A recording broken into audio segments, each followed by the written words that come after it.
आज से शुरू होता है मराठी नया साल, तो हम देखने वाले नववारी ड्रेपिंग और उसके ऊपर मेकअप डस्की मैच्योर स्किन पे। तो यहाँ पे नई साड़ी थी तो हम धागे कट कर रहे। नववारी साड़ी जो होती है वो थोड़ी बड़ी होती है। जो नॉर्मल साड़ी होती है उसको सहावारी साड़ी कहते हैं और ये नववारी मतलब 3 बार एक्स्ट्रा। तो ये ऐसे आपको इसके अंदर पेटीकोट नहीं पहनना होता है। वो इतना टाइट पहन रही थी। मेरी मम्मी की फ्रेंड है ये, तो उनको फ़ोटो खिंचानी थी नऊवारी के ऊपर, तो इसीलिए मैं उनको पहना रही थी नऊवारी साड़ी। तो इसीलिए अभी ये जो है इसके बाद हम थोड़ा-सा रफली पल्लू निकाल लेंगे ताकि हमें ड्रेपिंग करने में आसानी हो। तो यहाँ पे अभी पिन अप नहीं करना है, कुछ नहीं करना है, बस डाल देना है ताकि हमें पता चले कि कितनी साड़ी रहने वाली है और उसके बाद हम उसमें प्लीट्स बनाएँगे। तो ऐसे खींच के लेना है और यहाँ पे टक कर देना है एंड उसके बाद हम प्लीट्स बनाना स्टार्ट कर देंगे। तो जो नॉर्मल साड़ी होती है उसकी प्लीट्स थोड़ी छोटी होती है, लेकिन नव्वारी में प्लीट्स उल्टे साइड से की जाती है और ऐसे इस तरह से बड़ी-बड़ी प्लीट्स की जाती है। अगर आप चाहो तो मैं डिटेल में नव्वारी ड्रेपिंग के ऊपर एक अलग से वीडियो बनाऊँगी, आप मुझे वैसे कमेंट कर देना। और पीछे की साइड से ये जो नीचे मतलब पीछे जो कपड़ा आया होता है वो ऐसे खींच के आगे लेना होता है, तो वो नेचुरली स्लैक्स जैसा होता है। तो ये केला बनाते हैं एक्चुअल में, लेकिन ये साड़ी जो थी वो सिंथेटिक होने की वजह से ये बहुत फिसल रहा था। हम लोग इतनी बार कोशिश कर रहे थे, लेकिन ये बैठ नहीं पा रहा था। तो हमने क्या किया, ऐसे केले जैसे बनाया और उसको पिन अप किया, वो भी नहीं रह रहा था, इसलिए हम नॉर्मल साड़ी में जैसे करते हैं वैसे ही हमने टक कर दिया। अब क्या करना है, ये जो प्लीट्स बनाई हैं तो पैर में थोड़ा डिस्टेंस लेके उनको डिवाइड करना है और पीछे से ऐसे उठा लेना है उसको। लेने के बाद ये जो बॉर्डर होती है उसको ऐसे फ़ोल्ड करना है इस तरह से कि पीछे के साइड से हमें, जिसको हम काष्ठा बोलते हैं मराठी में, तो वो काष्ठा आने के लिए वो पूरा बॉर्डर ही दिखता है पीछे के साइड में, बहुत ब्यूटीफुल। तो उसके लिए ऐसे लेना पड़ता है और उसको ये थोड़ा-सा फ़ोल्ड करके उसको वैसे ही रहने के लिए फिर अंदर की तरह टक इन कर देना है। तो बेसिकली नववारी साड़ी में भी बहुत सारे टाइप्स आते हैं, ब्राह्मणी, पेशवाई और आजकल कुछ फैंसी स्टाइल में भी पहनी जाती है नववारी। लेकिन ये नॉर्मल सी ट्रेडिशनल नववारी है, क्योंकि अगर आप हेल्दी होंगे तो आपको ब्राह्मणी या फिर पेशवाई स्टाइल में साड़ी नहीं पहनने को आएगा, क्योंकि हेल्दी लोगों के लिए नववारी साड़ी नहीं लगेगी, उसके लिए आपको दहावारी या फिर उससे बड़ी साड़ी लेनी पड़ेगी, क्योंकि उसमें ज़्यादा साड़ी लगती है ओचा वगैरह बनाने के लिए। और इसके बाद हम बनाएँगे पल्लू। नववारी का पल्लू का प्लीट्स भी थोड़ा-सा बड़ा ही होता है कंपेयर्ड टू नॉर्मल साड़ी। तो इसको बनाने के बाद आपको क्या करना है, घुटना ऐसे थोड़ा मोड़ के घुटने पे से लेनी पड़ती है नववारी साड़ी। और यहाँ पे ये हुआ था कि मैं भूल गई थी उनको ब्लाउज़ पहनने के लिए बोलना है। ब्लाउज़ चेंज कर लेते हैं और ब्लाउज़ में चेंज करने के बाद यहाँ पे मैं पिन कर रही हूँ। उसके बाद थोड़ा-सा पल्लू को एडजस्ट कर लेंगे, जैसे मैंने बोला घुटने के ऊपर से लेना पड़ता है, क्योंकि नीचे से पूरा ऊपर तक लुक आता है वो। अभी तो आपको नहीं दिखेगा, अब हम थोड़ी-सी साड़ी एडजस्ट कर लेते हैं मतलब पल्लू। और आपको मैं फुल लुक तो पूरा मेकअप करने के बाद ही दिखाऊँगी। तो यहाँ पे थोड़ा-सा एडजस्ट करके पल्लू मैं टक इन कर रही हूँ और फाइनली पिन को एडजस्ट कर रही हूँ और बढ़ते हैं मेकअप की तरफ। तो उनकी स्किन थोड़ी ड्राई थी, इसलिए आई am using hydrating primer. Dusky skin का मेकअप मैं फर्स्ट टाइम कर रही हूँ और थोड़ा-सा शाइनी मेकअप चाहिए था, इसलिए स्विस ब्यूटी का ग्लोई वाला प्राइमिंग बेस यूज़ कर दिया मैंने, क्योंकि उनकी स्किन ड्राई ही थी तो ऑयली होने का सवाल ही नहीं आता। और थोड़ा-सा डिस्कलरेशन होने की वजह से आई am using orange colour corrector inside का, तो आपको पता ही है ये।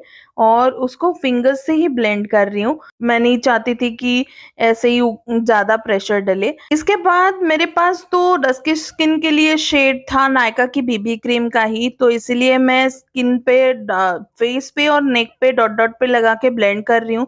लेकिन उसके बाद बहुत ही शियर लुक आ रहा था, इसीलिए आई एम यूजिंग क्राइलॉन का ये स्टिक मेरे लिए थोड़ा-सा डार्क है, मेरे वीडियोज़ में आपने देखा होगा। तो मैं ये फिंगर्स से अप्लाई कर रही हूँ क्योंकि ये बहुत ज़्यादा थिक होता है, तो उसकी वजह से फेस पे लगा के थोड़ा-सा मेल्ट हो जाएगा और उसके बाद ही हम ये ब्यूटी ब्लेंडर से ब्लेंड कर सकेंगे। मैं कौन-सा शेड वगैरह है वो डिस्क्रिप्शन में दे दूँगी पूरे प्रोडक्ट्स के लिंक, और इसके बाद मैं ब्यूटी ब्लेंडर से ब्लेंड करूँगी ताकि वो नेचुरल फिनिश आ सके। कभी भी नेक और ईयर्स को नहीं भूलना, नहीं तो फिर वो अलग ही लगेगा। इसके बाद मैं एक बार फिक्सिंग स्प्रे कर रही हूँ क्योंकि थोड़ा-सा गर्मी है तो उसकी वजह से, पसीने की वजह से निकल ना जाए बेस, इसीलिए। इसके बाद इनसाइड के वो जो हमारा पैलेट है उसी में का थोड़ा-सा लाइट कलर का कंसीलर पूरे हाई पॉइंट्स पे लगा के हम ब्यूटी ब्लेंडर से ब्लेंड कर लेंगे। तो आप देख सकते हो डस्की स्किन के लिए उस स्किन टोन के हिसाब से ही मैं मेकअप यूज़ कर रही हूँ। तो हमेशा मैं कहना चाहूँगी हमारे स्किन टोन के हिसाब से ही मेकअप यूज़ करो।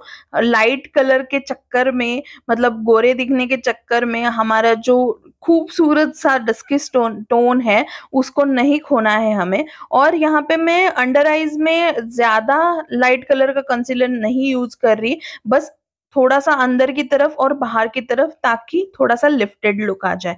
तो अभी हमने जहाँ-जहाँ पे कंसीलर लगाया है उसको लूज़ पाउडर से बेक कर लेंगे, इसीलिए मैं पाउडर अप्लाई करके थोड़ी देर के लिए छोड़ दूँगी। तो बिहाइंड द सीन्स में तो हमारी बहुत मस्ती चल रही थी और उसने तो कभी मेकअप किया ही नहीं है ज़िंदगी में, तो वो ऐसे देख रही थी। और इसके बाद हम यूजिंग कॉन्टूरिंग, तो मेरे पास कॉन्टूरिंग के लिए इतना डार्क शेड नहीं था, तो इसीलिए मैं स्विस ब्यूटी के आई शेडो पैलेट में से डार्क कलर का आई शेडो लेके उसको जहाँ पे कॉन्टूर करना है वहां पे अप्लाई करके ब्लेंड कर रही हूँ, क्योंकि मेरे पास जो कॉन्टूरिंग शेड्स अभी अवेलेबल है वो थोड़े से लाइट है और डस्की स्किन टोन के लिए वो वर्क नहीं करेंगे। तो अभी जो पाउडर लगाया था वो मैंने डस्ट ऑफ कर दिया and I am using peach colour का ब्लश यहाँ पे। तो ट्रस्ट मी, जो भी ऑरेंज पीचिश टोन होते हैं ना वो डस्की स्किन पे बहुत ब्यूटीफुल लगता है। तो उसके बाद मैं हाई पॉइंट पे हाइलाइटर लगाऊंगी, ब्रिज ऑफ नोज, क्यूपिड्स बो और चीक्स पे, और उसको फिंगर्स से ब्लेंड कर दूंगी ताकि वो नेचुरल सा लगे, ग्लो पूरा सा। तो actually this is not a makeup tutorial, क्योंकि मैं ये मेकअप करने ही वाली थी तो मैंने साथ ही में शूट कर लिया, क्योंकि मैं फर्स्ट टाइम डस्की स्किन पे, मैच्योर स्किन पे मेकअप कर रही थी। तो आई शेडो के लिए I am keeping it very simple. ये एक डार्क ब्राउन टाइप का आई शेडो पूरे आईलिड पे लगा लूंगी और उसको अच्छे से ब्लेंड कर लूंगी।